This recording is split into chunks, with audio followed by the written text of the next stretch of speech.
I now give the floor to the distinguished representative of Sweden on behalf of the Nordic countries.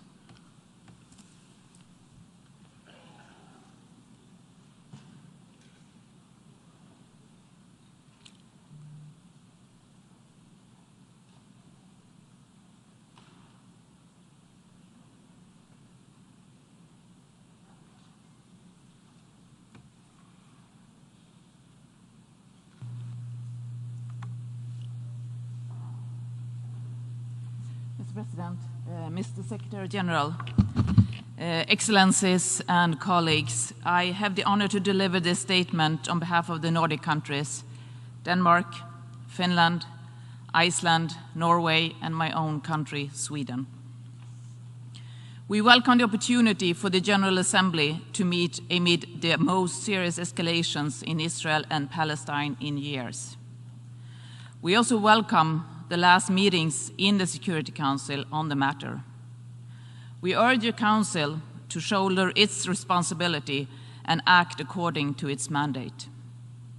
We support efforts of Norway, Tunisia, and China, and also France in this regard, as well as the engagement from the neighboring countries, the Quartet, the European Union, and the United States in seeking an immediate de-escalation of the conflict.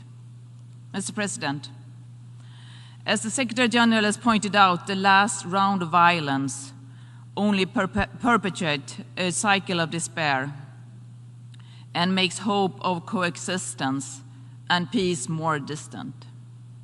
The Nordic countries have stressed several times in the recent weeks that this grave escalation, and not least a major upsurge in violence from and in Gaza, must stop immediately.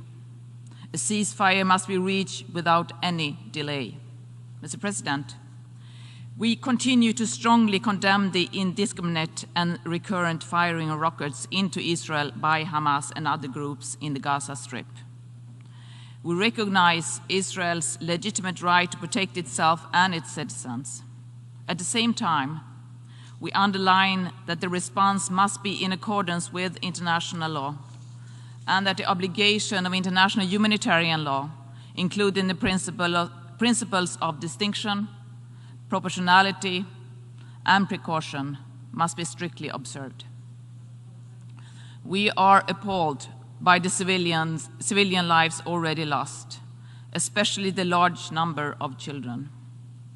All children must be protected from violence and harm, including the psychosocial stress from conflict. The humanitarian situation in Gaza was already serious before the escalation. It is now acute and deteriorating. Humanitarian access must be ensured in line with international humanitarian law. We commend the pivotal humanitarian role that UNRWA is playing, and we urge donors to support the organizations and other humanitarian actors. Mr. President, beyond the short-term priority of ending the violence and achieving a ceasefire, the international community must address the root causes of the conflict. It needs to facilitate concrete steps towards a realization of the two-state solution and ending the occupation.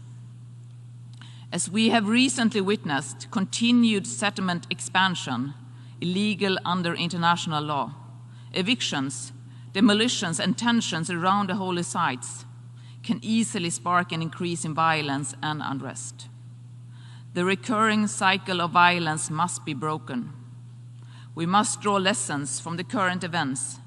Moreover, the risk of regional escalation must be taken seriously. Leaders must act in responsible manners and raise their voice against incitement. The international parameters for a sustainable solution to the conflict are clear. The end destination is well known. The road itself needs to, once again, be paved. The international community needs to remobilize its efforts to create a credible process towards a two-state solution, based on international law, with Israel and Palestine living side by side in peace and security and mutual recognition.